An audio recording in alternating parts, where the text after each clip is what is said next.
Peace, family. It's your girl TT. As promised, I have returned to read that Vibe magazine article about the death of Diddy's father. Okay, it's from the June July issue from 2010. And the title of the article is The Mystery of Puff's Daddy.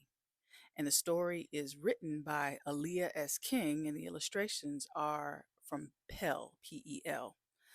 Sean Diddy Combs pushes music, fashion, fragrance, and vodka, but his father pushed a different kind of product. Until the day one of his gangster friends took him for a ride.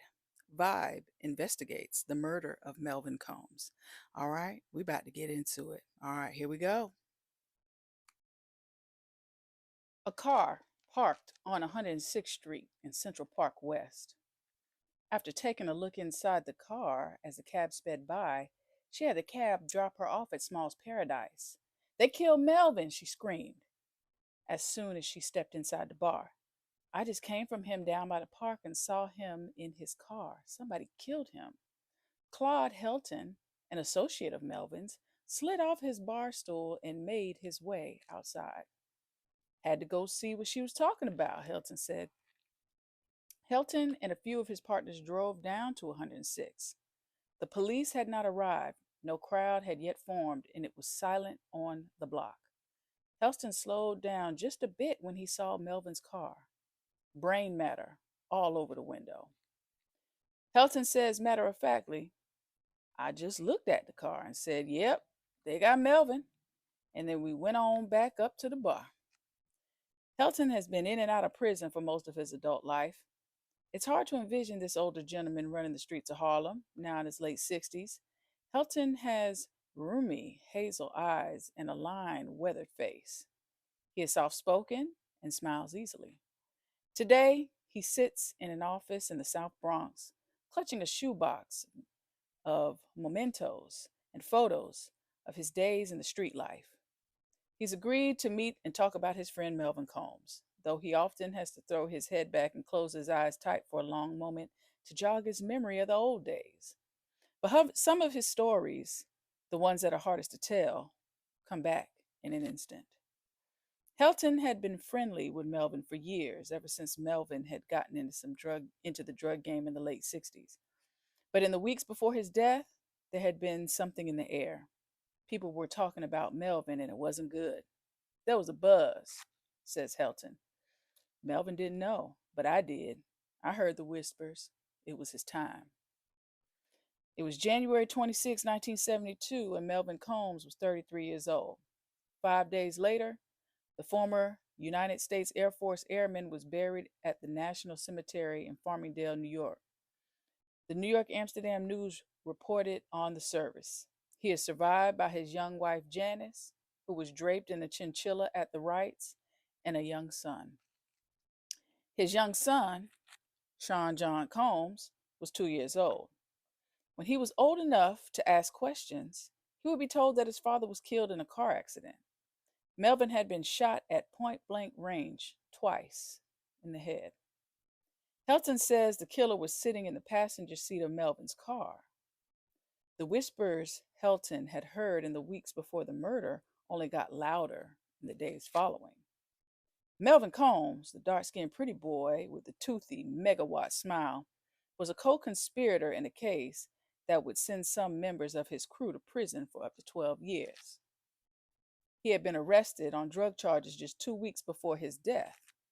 The question on everybody's lips, did Melvin Combs rat out his fellow drug dealers? And did he pay the ultimate price for doing so?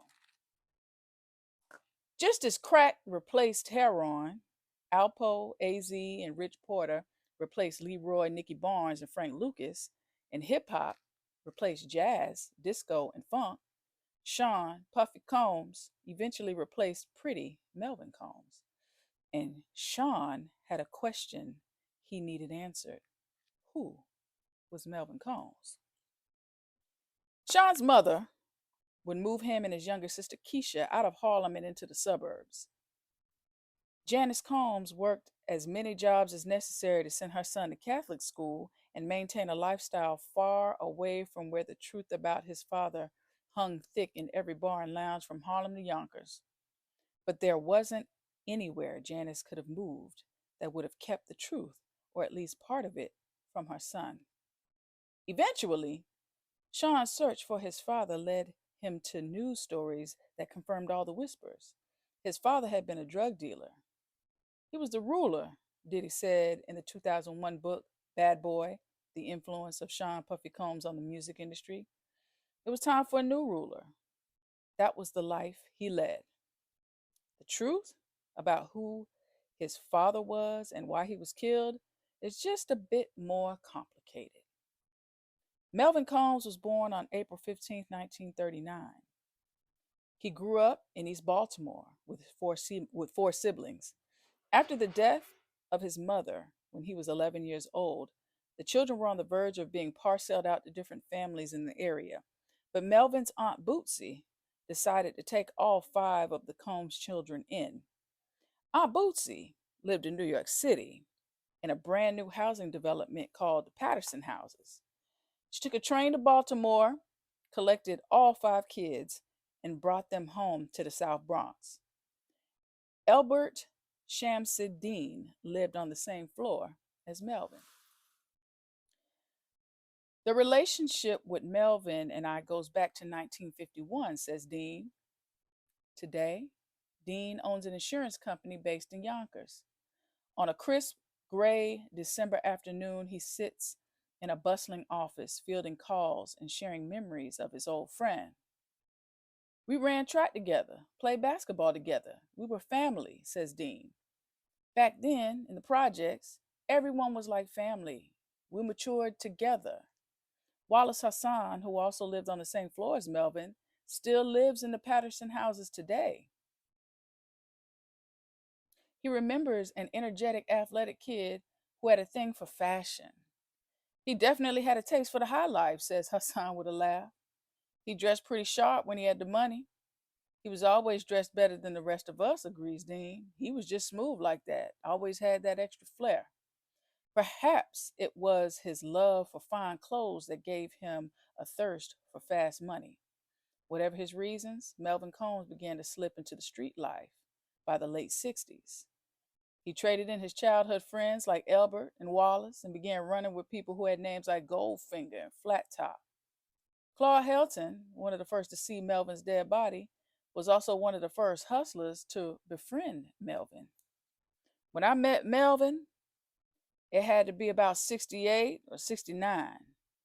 He was working in a hair salon, says Helton, his eyes closing for long moments as he reminisces. He was cool with this woman named Olive. She messed with a lot of the big time hustlers. She got her hair done at the place where he worked and she introduced us. I liked him right away, Helton continues. He was a hard nigger. He was flamboyant, suave. I used to say he was part hippie, part hustler. Real outgoing, and man, he really knew how to communicate with the ladies. You go out with Melvin, you're going to have your pick of girls. After hanging out with Helton, Melvin began to notice how his new drug dealing friends were living. We had 6 or 7 cars apiece, said Helton, going on trips to the Bahamas. My partner Goldfinger had a limousine with a Coke bowl and a safe inside that took us everywhere. With a driver in uniform at all times, we were living it up. Helton stops and smiles. It's a closed mouth smile, tinged with what could be regret. Melvin liked our lifestyle, says Helton, shrugging his shoulders. Wasn't long before he started selling drugs. By the end of the decade, Melvin was a drug dealer and a family man, married to Janice. Sean was born in November of 1969. His sister Keisha followed 2 years later. I think Melvin started really getting money around 1970, says Helton. I remember that's when he got a new Cadillac and sold me his old car. He had a 68 Thunderbird, too. Pretty car, blue with the white top. Only 2 of them in all of Harlem? Although Melvin was, by all accounts, a devoted father who doted on his young son, he was a risk taker. And as soon as he went from being a low-level coke dealer to running with a completely different crew, I think I gave him coke 3 or 4 times, says Helton. who served more than 20 years locked up on an assortment of charges. He shakes his head slowly. But then he went and hooked up with Willie Abraham and them. Dot, dot, dot. We're almost at 10 minutes. So you know there's going to be a part two. I'll be back with that shortly. TT Talks.